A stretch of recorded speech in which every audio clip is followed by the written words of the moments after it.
بسم الله الرحمن الرحيم إن الحمد لله نحمده ونستعينه ونستغفره ونؤمن به ونتوكل عليه ونعوذ بالله من شرور أنفسنا ومن سيئات أعمالنا من يهدي الله فهو المهتد ومن يضلل فلن تجد له وليا مرشدا ونصلي ونسلم على محمد أما بعد فأعوذ بالله من الشيطان الرجيم بسم الله الرحمن الرحيم يا أيها الذين آمنوا اتقوا الله حق تقاته ولا تموتن إلا وأنتم مسلمون وقال تعالى يا أيها الناس إنا خلقناكم من ذكر وأنثى وجعلناكم شعوبا وقبائل لتعارفوا إن أكرمكم عند الله أتقاكم وقال النبي صلى الله عليه وسلم خير الناس من ينفع الناس أو كما قال عليه الصلاة والسلام رب اشرح لي صدري ويسر لي أمري واحلل عقدة من لساني يفقهوا قولي اللهم انفعنا بما علمتنا وعلمنا ما ينفعنا سبحانك لا علم لنا إلا ما علمتنا إنك أنت العليم الحكيم. السلام عليكم ورحمة الله وبركاته. الحمد لله من أشعار برادر وسيستrar. Vi tackar Allah subhanahu wa ta'ala ännu en gång för Allah subhanahu wa ta'ala har gett oss möjlighet att vi samlas här för Allahs skull. Gåvan av Islam och Iman som Allah gett oss, det är de bästa gåvor som ger oss riktlinjer och ram att leva. Och förra veckan vi hade ett väldigt viktigt ämne. Det var äktenskap inom Islam. Och vad man ska tänka sig före, medans, under, efter. Det är en process och det till och med är något som enligt hadis det sägs att den fullbordar vår iman. Och det finns en anledning bakom det. Så allt inom Islam som vi har, vi kan inte allt. Vi kommer aldrig kunna allt. Men syftet med de här korta påminnelserna som jag brukar lyfta upp varje fredag. Det är inte föreläsning, det är inte lektion. Det är mer att uppmärksamma att det är mycket att lära. Så att man blir uppmärksam och så kan man på eget hand söka upp de lärda som finns. Och lära sig när det är väl aktuellt för oss. Vi kan inte allt och vi behöver inte ens kunna allt. Men när vi väl hamnar någonstans, då måste jag kunna veta vad Islam säger just om det jag är framför. Det jag har framför mig till exempel. Så jag brukar också säga, med varje titel så kommer ett ansvar. Och den titel som Allah har gett dig, egentligen Allah ger oss titlar. De titlar som vi har, ibland är de synliga titlar, ibland är det osynliga titlar. Men det ansvaret som vi får från Allah, då ansvarar vi också att lära om det. Till exempel någon har förmögenhet, då måste man lära sig också om hur ska man hantera det i Islam. Någon har familj, man måste lära sig hur man ska hantera familjen. Hur ska man vara en familjemedlem? Någon har grannar, då kommer skyldighet att hur är vi gentemot grannar? Någon har fått precis möjlighet att gifta sig, lära sig hur man ska vara som en person i äktenskap, fru eller man. Så dagens påminnelse handlar om när vi väl går ut i arbetslivet. Det är mycket att ta in. Men det är vår skyldighet också. Det är inte så att om jag har möjlighet, jag ska lära mig. Umar radhiyallahu anh, det sägs om honom. När han brukade gå ut och vandra i marknaden, när han var som khalifa. Han brukade inte fråga hur går det med era inkomster. Hur mycket tjänar ni? Hur mycket ska ni betala till oss? Det var inte hans bekymmer. Hans bekymmer var, där ni sitter idag, kan ni hantera affärer enligt Islam? Den som brukade säga, den som svarade nej, svaret var nej. Då hänvisning var, heja bina, kom med oss och lär er innan ni sitter där. Så det var tydligt hänvisning till att man måste kunna innan man går in på något. Som att i dagens samhälle vi har crash course. Vi har olika kurser för att lyckas i olika områden. Men då den lyckan som man ofta pratar om, det är materiella lyckan. Islam ger oss lyckan som är helhetslyckan. Att vi lyckas både här och i nästa liv. Även dua i Koranen ger ett tydligt budskap. Rabbana atina fid dunya hasana wa fil akhirati hasana wa qina azabannar. Så om vi kommer lyckas i våra affärer på rätt sätt, på rättvis sätt, då kommer vi också lyckas i akhira. I en hadis som vi läste i dagens khutba idag, det sägs de människorna som är rättfärdiga personer i sina affärer, de kommer lyckas på sådant sätt att Allah kommer ge dem möjlighet att umgås med vem? Med de som har varit martyrer och shuhada och anbiya. Med profeterna. Varför? För det är inte lätt när man har makt och när man har pengar och när man har allt runt kring sig att vara rättvis. Men det är då testen kommer. Det är lätt att idag att peka mot någon som är orättvis när du själv inte har. Du vet inte vad det smakar. Ha makt. Vad det smakar att ha de pengarna som folk sitter på idag. Vissa. Det sjuka som på så allt. Vi har aldrig hört om det och aldrig sitt. Men då kommer testet också. De är i en annan prövning. Och andra människor är i andra prövning. Men egentligen slutsatsen är alla är i en prövning. Jag brukar ibland prata med människor även på häktet där jag jobbar bland annat. Att prövning är inte bara när det är musiba. Vi kallar det musiba att nu fick jag en prövning genom att någon gick bort i familjen. Eller jag blev frihetsberövad. Eller jag fick den här sjukdom. Det är inte det som är prövning. Hela livet är prövning. Om vi bara ser att hela livet är prövning, då kommer vi inte gå höger och vänster. Varför när en prövning kommer som vi räknar som prövning, att vi skärper oss. Vi börjar be, vi börjar göra dua, vi börjar läsa Koran mer och mer. Vi börjar vända och tänka på de existentiella frågor som vi aldrig tänkt på. För vi tycker att det här är en prövning. Men allt annat vi glömmer Allah. I sig, i tacksamhet är en prövning. Hur är du som tacksam person till Allah när du har allt som funkar bra? Det är bra i familjen, det är bra med jobbet, det är bra med allt. Det är en prövning i sig. Så prövning egentligen det är utifrån att dunya darul imtihan. Att platsen, den här jorden som vi lever i, är en plats för prövning, punkt. Det är inte så att när du lever lyx, du har ingen prövning. Det i sig är prövning. Hur är du? Därför profeten sallallahu alaihi wasallam brukade säga afala abdan shakura.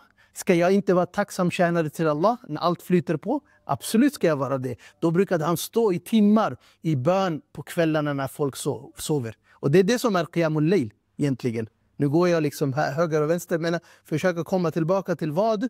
Att vara tacksam i alla omständigheter. Och tacksamhet i förmögenhet är att tjäna rätt.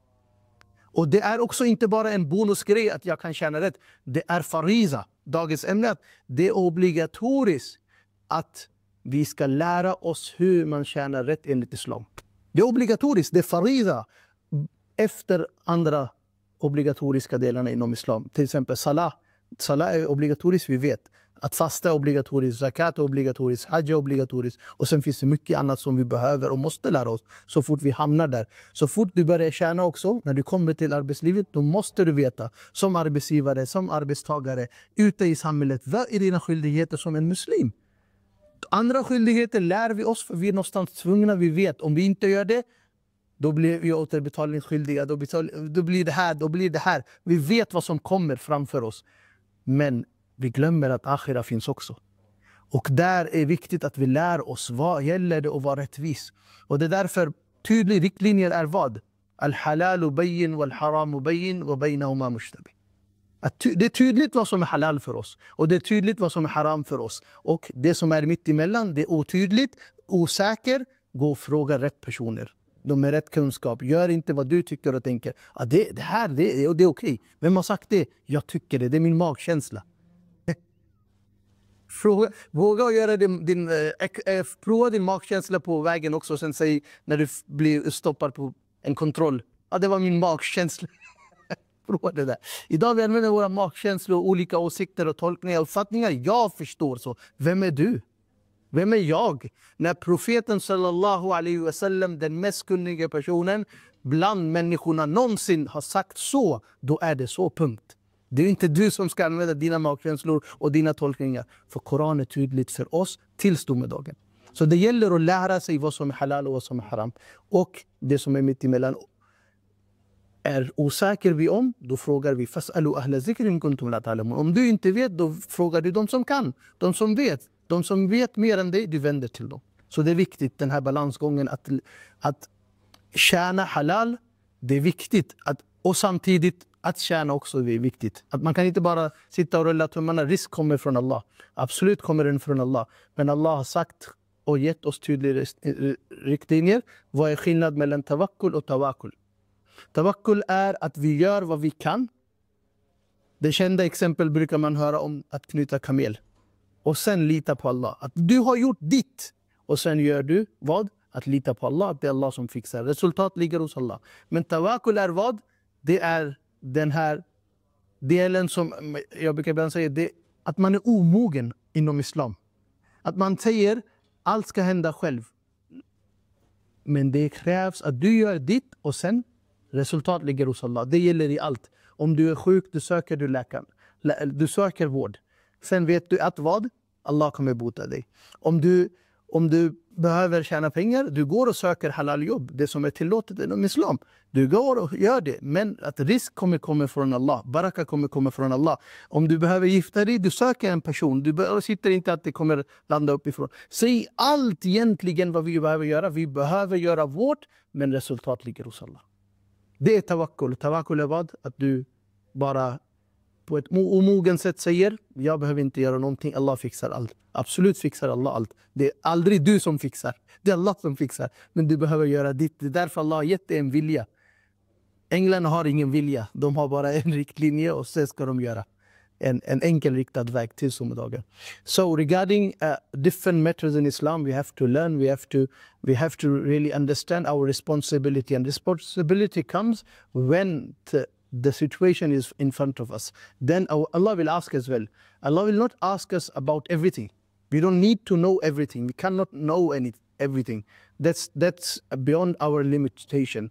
But what we need to know, understand and learn, in what position we are. As if you are responsible for a family, then your responsibility comes to learn how to be a family member. If you have neighbors, you have to learn how to be a good neighbor. If you are working at someone's place, employee or employer, you have to learn how to be a good employee or employee according to Islam. So the responsibility comes, I normally say, with every title there is a responsibility, and they have to learn about that responsibility, and that's when it becomes obligation in deen. And same way when you go out in market and when you go out in society and you have to earn money and your livelihood. So then you have to learn about how to go around. What is halal for me? What are the boundaries of deen? What are the conditions to work for someone, or someone is working for you? And the examples are many in Prophet's life. And even the Sahaba have worked for people, and people have worked for Sahaba. So you can see the guidelines of how to be an honest person. And it is said a businessman who is honest and who is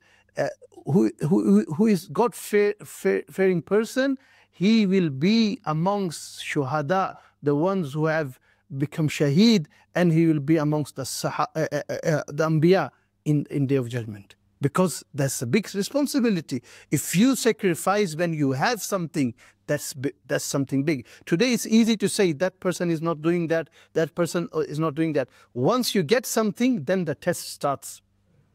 If you have free time, then the test is what do you do with free time? If you have power, what do you do with your power?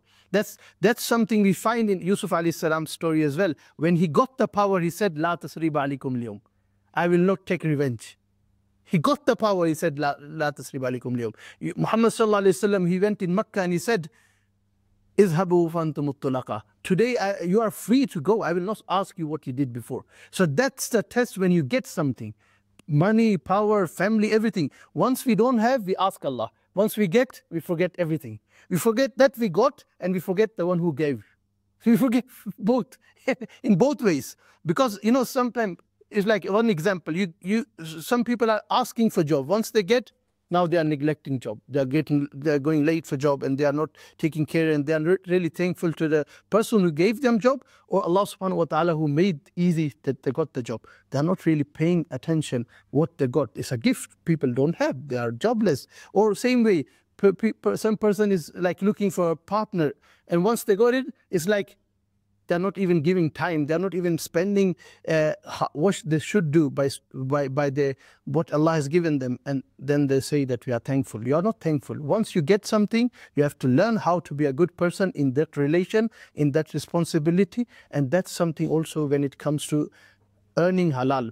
And it is very clear from Allah subhanahu wa ta'ala, what is halal, that is clear, and what is haram, that is clear. Whatever is in between, we are not sure about, go towards the people who know, knowledgeable people regarding that field, and Quran is teaching us that. فَاسْأَلُوا أَهْلَ ذِكْرٍ كُنْتُمْ لَا تَعْلَمُونَ. I will give you an example regarding this very ayah. There was a person who was sitting between many people, and a sheikh, he was giving lecture.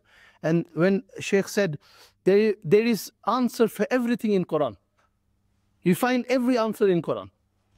And that person, he was like thinking, okay, I cannot find, maybe I'm not enough knowledgeable, but maybe sheikh have that answer.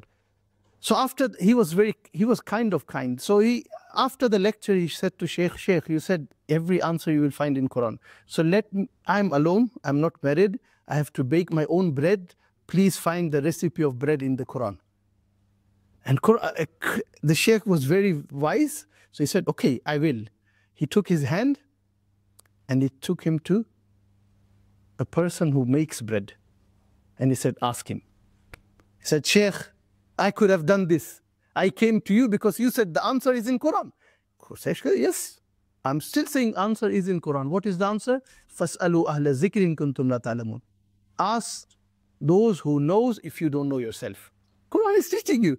You asking me to make bread, the sheikh said, and I will say same. My wife makes bread. I don't know how to make bread.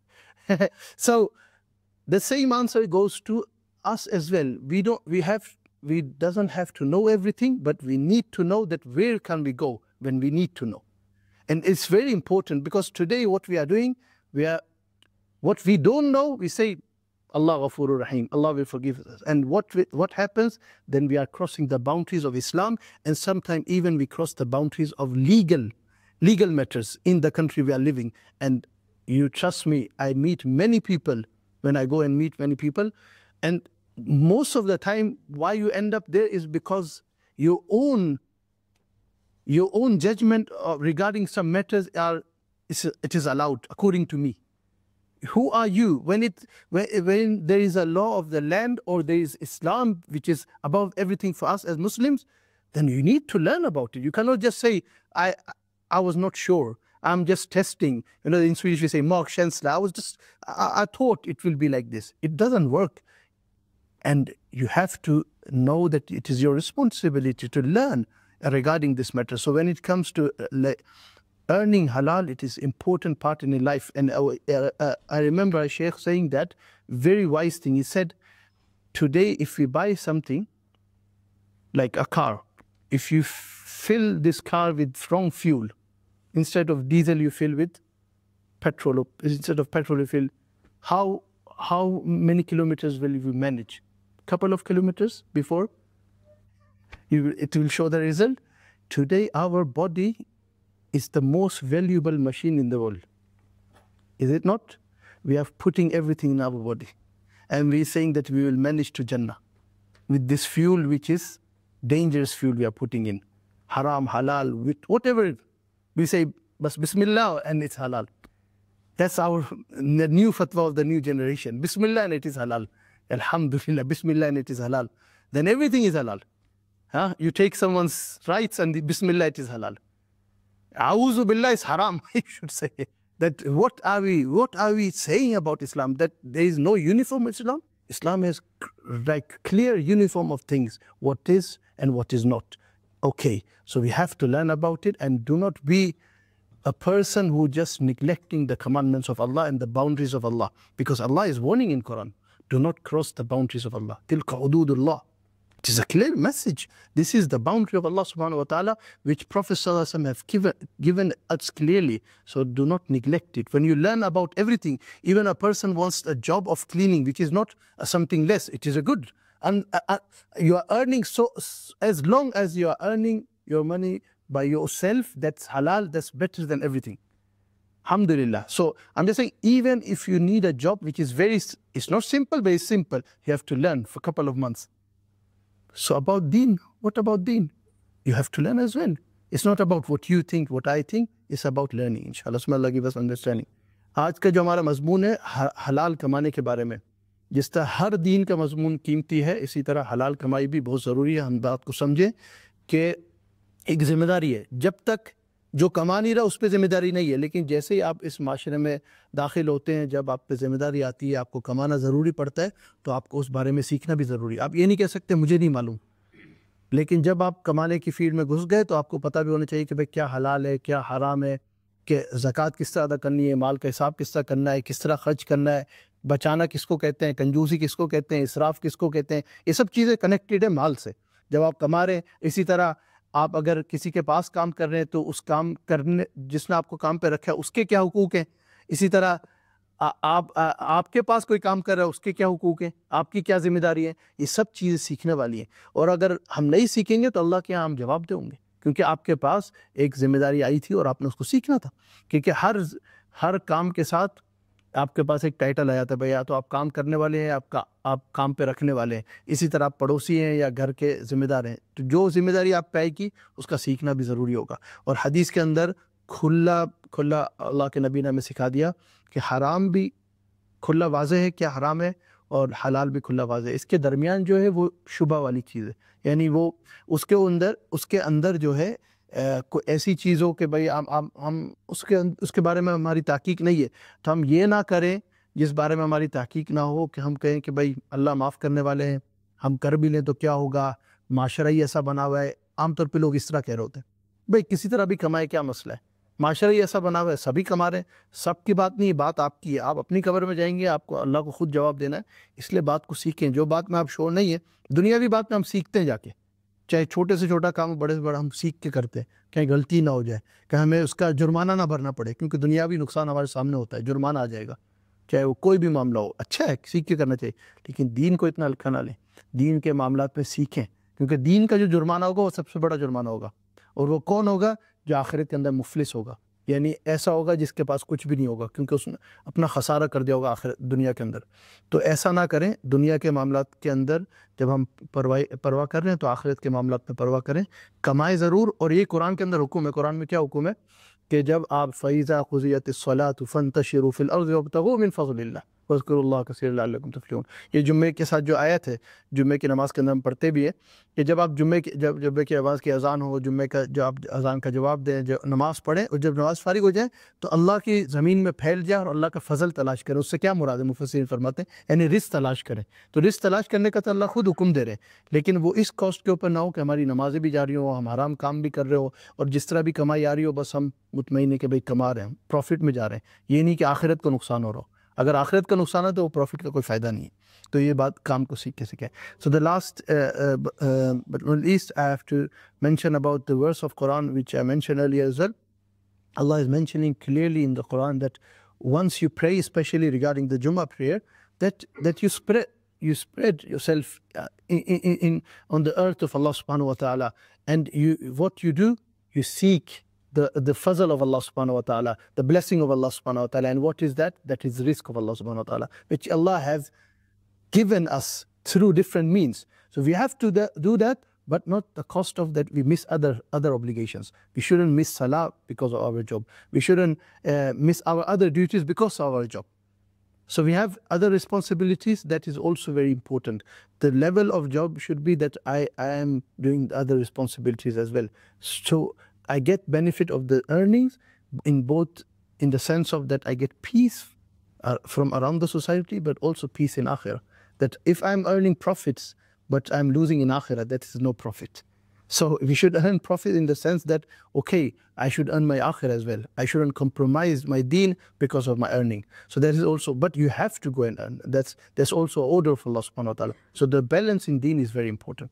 Så sist men inte minst, jag vill lämna om den här koranversen som vi brukar läsa i Jumma också i samband med Jumma, men egentligen det gäller det i alla salah egentligen, att när det är dags för bön, då kommer vi och ber, och sen går vi ut igen för att söka det som Allah har skrivit för oss. Vi kan inte få mer och vi ska inte heller få mindre. Så ibland man säger om jag kommer till salah, vem ska ersätta den där timmen? Det Allah har skrivit för dig, ingen kommer ta. Du kommer inte få mer och du kommer inte få mindre. Det var en vis person, han brukade äta väldigt lite. Han sa, jag äter lite så kan jag leva längre. De sa, hur? För Allah har skrivit ett begränsat risk för mig. Om jag äter lite räcker det länge för mig. Det var hans sätt att tolka livet. Men idag, tänk hur mycket vi äter. Kanske det finns en viss tid. Och det visar också vissa gånger när någon slutar äta. Vissa kloka människor säger, Allah hade skrivit hans risk så här. Det finns inte mer för honom på den här jorden. Det betyder att det är dags för honom. Men det är bara Allah som vet. Men det är så många tecken vi ser att Allah har skrivit för oss. Det kommer vi få. Ingen kan ta från oss. Okej? Och det Allah har inte skrivit, vi kan jaga. Vi kommer aldrig få det. Så det är slutsatsen av livet, att gör inte mer än det du behöver göra. Gör inte mindre än vad du ska göra. Balansen i livet. Så att inte missa det som är obligatoriskt. För som Allah subhanahu wa ta'ala ger oss förståelse, att vi kan inshallah förstå på rätt sätt, tillämpa på rätt sätt och förmedla på rätt sätt. But Allah give us understanding so we can understand in proper manners and inshallah implement in proper manners and to convey to others in proper manners. Allah subhanahu wa ta'ala ma'al ki tawfiq ata farmaye, sahi samajh ki tawfiq ata farmaye, logon tak pahunchane wala bana. Jazakallah khair, subhanallah bihamdi, subhanakallah wa bihamdika, nashhadu an la ilaha illa anta nastaghfiruka wa natubu ilayk.